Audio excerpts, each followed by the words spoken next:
নমস্কার। আজকে আমি মাটির উনুনে চিকেন কষা রান্না করে দেখাবো। কিভাবে রান্না করছি প্রথম থেকে আপনারা দেখুন। প্রথমে আমি এখানে 2 কেজি চিকেন নিয়েছি। এবার চিকেনটাকে ভালো করে লেবু রস দিয়ে ধুয়ে নুন, হলুদ এবং সর্ষের তেল মাখিয়ে রেখেছি।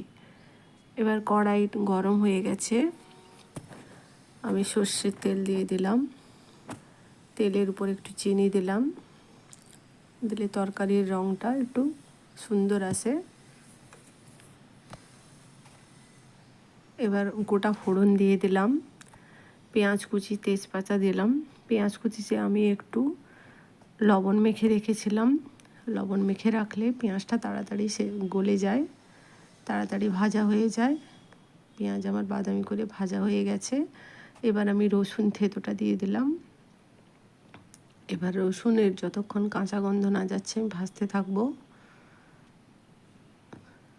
পেঁয়াজ রসুন ভালোভাবে ভাজা হয়ে গেছে। এবার আমি আদা বাটাটা দিয়ে দিলাম।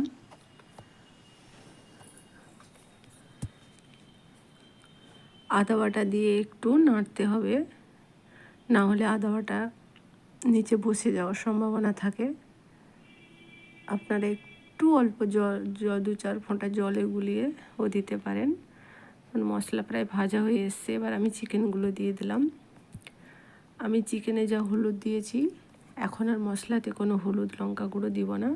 কিছুক্ষণ আমি চিকেনটাকে নাড়তে থাকবো। মশলাটাও ভাজা ভাজা হয়ে যাবে, চিকেনটাও ভাজা ভাজা হয়ে যাবে। তারপর আমি গুঁড়ো মশলাগুলো একটু জলে গুলিয়ে দিলাম। হলুদ গুঁড়ো, লঙ্কা গুঁড়ো।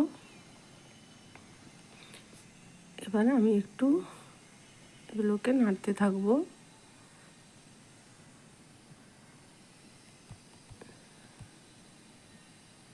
এইভাবে রান্না করলে খুব টেস্টি এবং কালারফুল রান্না হয়।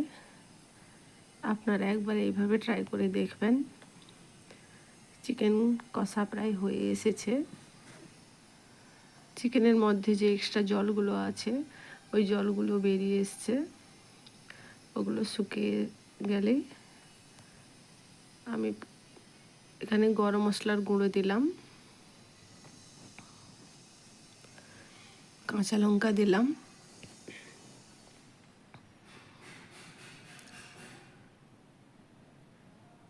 চিকেনের মধ্যে যে জলগুলো ছিল সেগুলো শুকিয়ে গেছে, তেলগুলো বেরিয়ে এসেছে। এবার টমেটো কুচি আমি দিয়ে দিয়েছি। এবার কিছুক্ষণ নাড়তে থাকবো। টমেটো আমি আগে থেকে দিইনি, টমেটো থেকেও জল বেরোয়, তাহলে চিকেনের জলটা শুকোতে দেরি হয়। আমি ওই জন্য একটু লেটে দিলাম।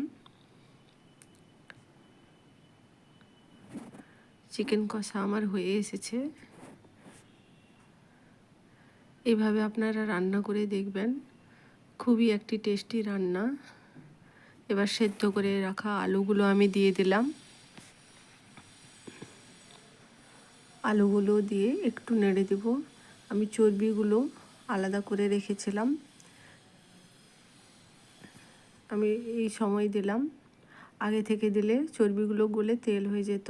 এবার আমি উপরে গরম জল দিয়ে দিলাম 2 বাটি। আপনারা আপনাদের গ্রেভি পরিমাণ দেখে আপনারা জল দিবেন। আমি বেশি গ্রেভি রাখবো না, এইটুকুতে আমার হয়ে যাবে। আমি জল দিয়ে বেশিক্ষণ ফোটাবো না। চিকেন কষা জল দিয়ে বেশিক্ষণ ফোটালে চিকেনের স্বাদ নষ্ট হয়ে যায়। চিকেন আমার হয়ে এসছে। এবার আমি উপরে গরম মশলা ছড়িয়ে নামিয়ে নিয়েছি। একটু ধনেপাতা কুচিয়ে উপরে দিয়ে দিবেন, আমি আজকে দিইনি। চিকেন কষা ভাত, রুটি, পরোটার সঙ্গে খেতে খুবই ভালো লাগবে। এভাবে আপনারা বানিয়ে দেখবেন। নিত্য নতুন ভিডিও পেতে চ্যানেলটি সাবস্ক্রাইব করুন, আমার পাশে থাকবেন। ভিডিও ভালো লাগলে লাইক, কমেন্ট, শেয়ার, সাবস্ক্রাইব করুন। ধন্যবাদ।